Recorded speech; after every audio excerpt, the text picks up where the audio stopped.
The movie begins with Asuka waking up early to attend the festival committee selection. She quickly has breakfast, while her mom packs up her lunch for her, and then heads to school. It's not a smooth walk to school when Takahiro accidentally bumps into Asuka while talking with his friends. He tries to help Asuka pick up her fallen books, but his friends pull him away, leaving Asuka with her scattered books on the ground. As Asuka walks on, she notices a stray cat on the fence of a building. She takes a quick glimpse at it, but is quickly distracted by one of her schoolmates who is dropped off by her boyfriend on a motorcycle. Just then, there's a loud squeak, drawing the attention of everyone. That same cat has been hit by a vehicle. While at school, Asuka briefly crosses paths with Takahiro. He unknowingly drops something, and when Asuka tries to pick it up and return it to him, another girl beats her to it. Asuka struggles to fit in at school and sits alone, barely talking to anyone. During lunch, everyone gathers in groups to chat while eating, but Asuka has no one to sit with, so she takes her food outside to eat alone. When Asuka sits down to eat, she notices an eerie atmosphere around her. Just as she's about to take a bite, her attention is drawn to a well.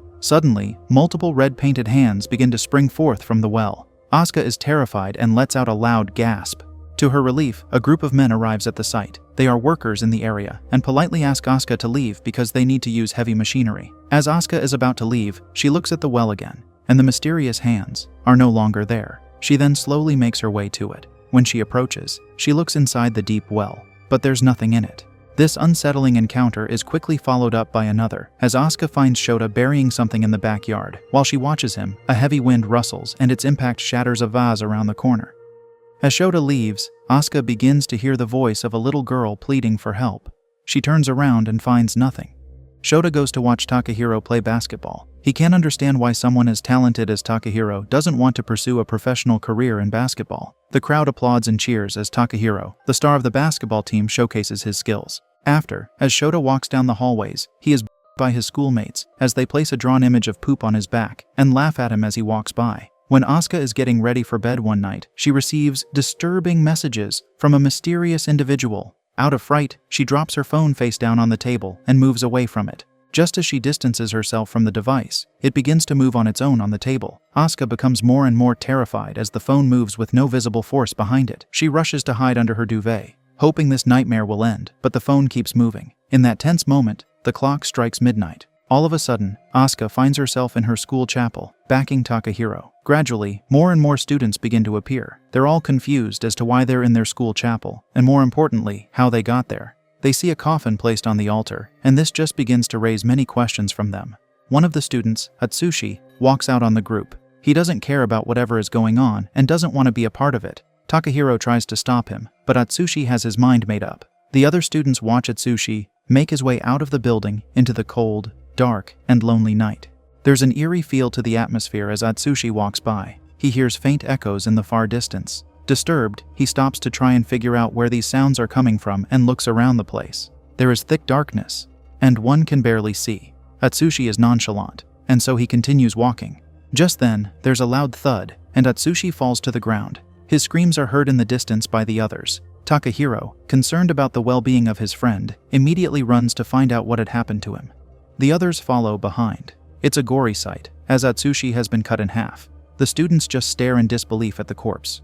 More bodies turn up, as Rumiko's corpse is found hung upside down on the wall. This is when the realization hits them. They're not alone. In the distance, there is a loud roaring, causing everyone to run away and they reach the gate, only to find it locked, trapping the students inside the premises. As squelching footsteps approach, the terrified students hide, squeaking and whimpering in fear. Suddenly, Shota is caught by the mysterious and haunting figure. Unfortunately, Shota doesn't survive the outcome, as he is flung across the wall and forcefully lands on the ground. Asuka just watches the whole gory scene pan out, as she can do nothing to help. Takahiro grabs Asuka by the arm as they try to escape. However, this mysterious figure keeps striking, as Rie is now face to face with it. It drags her down the stairs. Rie screams in despair, but is overpowered by this being, which then flings her corpse to Asuka and Takahiro. Asuka, terrified, whimpers. She trembles more when she sees the shadow of the figure on the wall. Takahiro grabs her by the arm and they flee. The two survivors arrive at a room. Asuka wonders how much time they have left since all their friends are gone, but Takahiro tells her that they have no choice but to keep running. Takahiro tries to hold the door firmly to prevent the mysterious figure from gaining access, but in the process, he gets badly hurt and is flung across the room.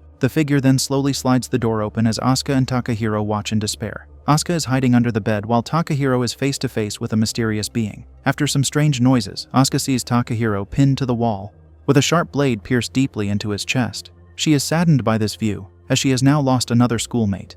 Meanwhile, the figure, whose legs Asuka can see, starts jumping on the bed Asuka is hiding under. Suddenly, the jumping stops, and then Asuka is immediately rolled forcefully out of the bed as the mysterious figure finally reveals itself. It's a little girl, holding a teddy and covered in blood.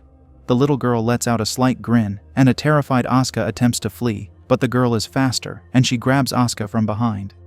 It's a strong battle between the two, but the little girl without eyes pushes Asuka to the wall and shoves her hand into her mouth. Fortunately for Asuka, it was all just a bad dream, and she woke up from it. However, her relief doesn't last long when she realizes that her mother has packed the same lunch for her again. On her way to school, she sees the same cat that was hit by a car the day before get hit by a car again. The same events from the previous day seem to be repeating, which is very concerning for Asuka. In that confusing moment, Takahiro rushes in and drags Shota out of the classroom to a place for them to discuss privately. Asuka follows them behind immediately. Takahiro questions Shota about the body search, which Shota had mentioned the previous night when tragedy befell the group. Shota begins to explain that the chosen ones have to find the victim's dismembered body, and the body search starts exactly at midnight. Shota also explains that until the body search is complete, they will keep reliving that very day. As the group discusses, Mr. Yashiro the librarian lurks in the distance. The group are slightly concerned about his behavior, but are quick to move on from it. They're more concerned about this body search time loop they're all stuck in. Later, the group meets at the chapel at night. They find the empty coffin which they have to fill with the victim's dismembered body. They begin the search around the building for the victim's body. The search begins, but they don't even know where to start from exactly. Asuka gets into one of the dark rooms, scared and alone. She suddenly senses the presence of someone else and the lights immediately come on. A terrified Asuka slowly turns around, and then this mysterious person sneaks up behind her and covers her mouth. Startled by his sudden appearance, Asuka asks Takahiro why he turned on the lights. Takahiro explains that it would make it easier for them to search the place. Asuka, still reeling from their previous encounter with the red figure, opens up.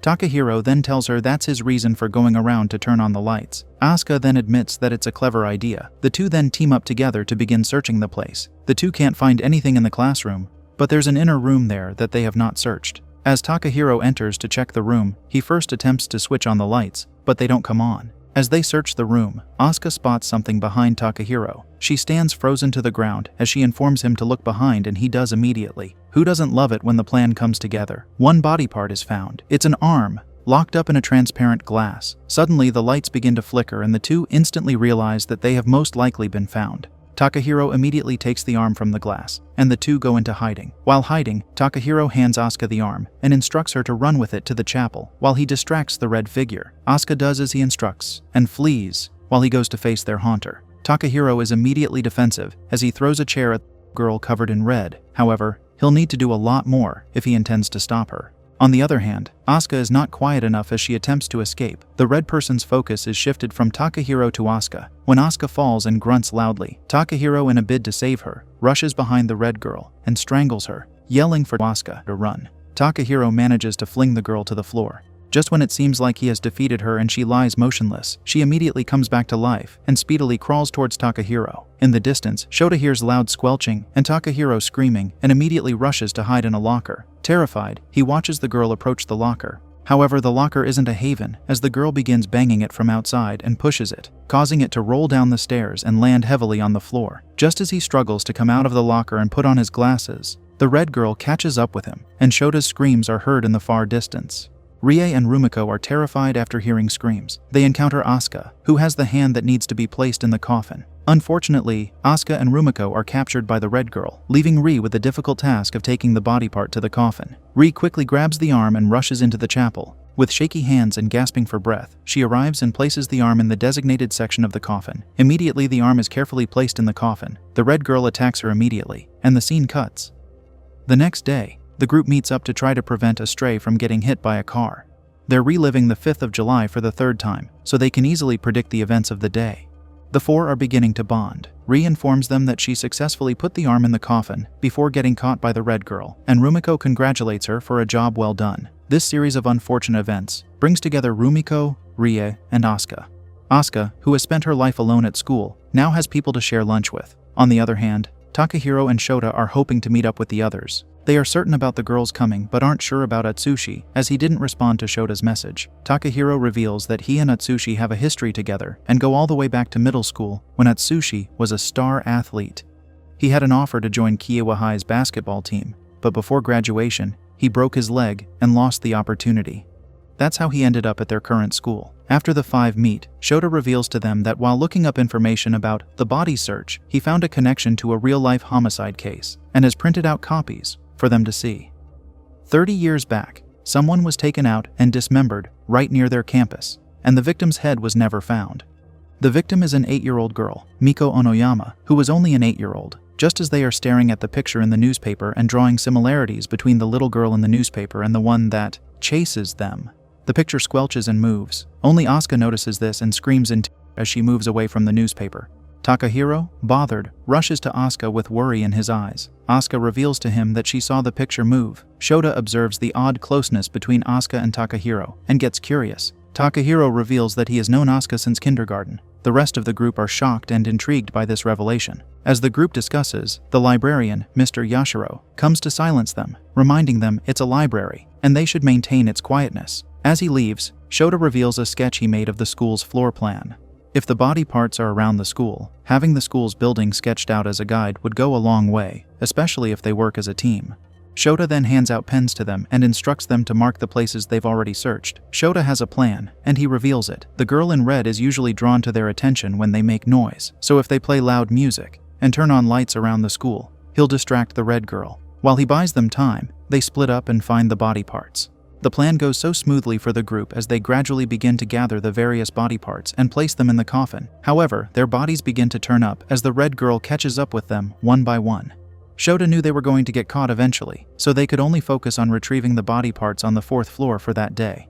As the days in the time loop pass, they make progress placing the different body parts in the coffin. One day, when Mr. Yashiro comes to tell them to keep quiet at the library, Rumiko blurts out to him that they are finding bodies. The group are upset that she revealed the information, but she defends herself by saying that he would forget it since they keep reliving the same day. One of those nights, as they're busy with the body search, Atsushi, who doesn't usually join them, is available to help Takahiro when he needs it. He has a leg in his hands that needs to be taken to the coffin, but no one around him is breathing. Takahiro is hurt as well and can't make it to the chapel. Atsushi arrives in that time of need, collects the leg from him, and rushes to the chapel. Atsushi runs as fast as he can with the leg in his hands and successfully takes it to the chapel and places it carefully next to the other body parts. Breathing heavily as a result of the race, Atsushi has a look at the body as it's beginning to come together, and only its head remains. Still stuck in this seemingly endless time loop, the group goes to the beach the next day to celebrate their progress. They have come so far together and only need to find one more body part, the head. Still at the beach, while the others are playing volleyball, Asuka and Takahiro sit in the corner and talk. Asuka shares her struggle of being alone at school and how she slowly became used to it. The two continue to talk when all of a sudden, things escalate quickly, and the group finds themselves in a fight with some other men whom they try to stop from her friend. The 6 friends brought together by the body search are grateful that they get to experience this adventure together. The only downside being that they meet their tragic and painful end every night, and also have to relive the same day over and over again. They wonder why 6 of them were specifically chosen for this. Questions they don't have the answers to. After their little leisure break, the group face the sad reality of the body search. They go to the scene of the crime to hopefully find the head of the little girl, as they've searched other places, and yet had no luck. They get into the abandoned eerie building and begin the search. Inside the abandoned building, it's dark, and Takahiro leads the way with a flashlight. The group finds photo frames that they recognize. On one of the frames is a picture of a little girl holding a doll, just like the red girl that haunts them at night. While they search, hoping to find the body's head, they find the little girl's doll, Emily. Suddenly, there's a strange sound from a distance that draws their attention. As they look away for a second and then return their gaze to the doll, they realize it has disappeared. Tension and fear build, and Shota suggests that they run. They hastily make their way out of the building. The group are growing tired of searching for the body's head, and Takahiro begins to raise questions as the whole thing feels off to him. Just then, they begin to sense the presence of another. It's the red girl who has come to haunt them as usual. They all run, but she catches up with them one by one. Takahiro and the girls are the only survivors at the moment. They light a bonfire, and each person has one in their hands. Suddenly something breaks into the class they're hiding it. They have a class look at this figure haunting them, and it appears to be that the doll and the red girl merged bodies. Eventually, the 3 are caught up by the monster, and it's back to July 5th again for the group. The next day, Asuka rushes to school ready to relive the day again. However, Rie is gone. The group asks around for their missing friend and classmate, but no one seems to have found her or even knows her. In that moment of increasing panic, Asuka recalls that the previous night when they got attacked, Rie got eaten by the monster. That's when Shota pieces it all together. When the monster eats you, you cease to exist. The panic is growing within their group. If they don't find that last body part, all of them will disappear from the face of the earth. Desperate times call for desperate measures. Asuka decides to approach the school librarian, Yashiro. After a lot of convincing, Asuka finally manages to get him to open up and tell her everything he knows. Mr. Yashiro tells Asuka that he barely remembers the body search process because once it's over, there are no memories of it. Asuka finds this heartbreaking because she realizes that the friends she has made will soon forget about her when the body search ends. Later, while Asuka is standing outside lost in thought, Takahiro arrives to keep her company. He asks if she's okay, and she opens up about her fear of the unknown. Takahiro reassures her, promising to protect her and suggesting that they could see each other the next day after the body search is over. However, none of this is reassuring to Asuka, given her discovery that everyone will forget about the encounter once the search is over. Asuka, feeling dismayed, turns around and mutters somber words, expressing her fear of being invisible and unnoticed once again when everything ends, especially to the person she cares about, Takahiro. Suddenly, Takahiro embraces her from behind and assures her that he will always find her, regardless of the circumstances. He even swears to her. The emotional moment culminates in Takahiro leaning in for a kiss. Later, Asuka has a theory that she shares with the group. She thinks the last body part, the head, might be inside the doll. Shota wonders why she thinks that way, and Asuka reveals that she saw the doll drown head fast the time the red girl attacked them in the pool. The group is preparing for the final showdown with the monster. Rumiko is optimistic that, when it all ends, Rie will come back to them. Takahiro then shares his thoughts about why the 6 of them, out of all people, were chosen. He believes that the monster was drawn to them because of the cracks and loneliness in their hearts. The monster arrives but does not catch the group unawares, as they have been expecting its arrival and are prepared for it. The plan is to catch the monster and put its head where it belongs, also to avoid getting eaten. It's a fierce and gory fight for survival from the group. Together, they manage to chain the monster. The battle is intense as they begin to lose each other one by one. Only Takahiro and Asuka are left, facing the monster right in front of them. Suddenly, out of nowhere, Takahiro finds the strength and boldness to pick up the chainsaw, lying on the floor, and swipe it across the monster's face. Its head falls to the ground. In that moment of seeming triumph, Asuka and Takahiro make their way to the chapel with the last and final body part left. They can't believe they've done it. All of a sudden, there's loud snarling heard in the distance, and the headless monster comes to attack them. Takahiro hands the body part to Asuka for her to return, while he fights off the monster. Asuka has watched Takahiro get taken away by the monster numerous times before, but her reaction this time around is to fight back and not give in. She puts all her frustration and anger into defeating the monster. Afterwards, feeling unsteady on her feet, Asuka walks over to the coffin and places the last body part there. Then, feeling hopeful for the next day, she falls asleep next to it. It's a rainy day the next day. Asuka uses an umbrella as she makes her way to school. When she arrives in class, she realizes that she has been selected for the festival committee. Coincidentally, the other members of the committee are the same 6 people who played the body search game together. As they head to the meeting, Takahiro finds his pin in the sand, picks it up, and immediately rushes to Asuka, reminding her that he had promised to find her. Asuka lets out a faint smile as the others watch on, and with that, the movie comes to an end.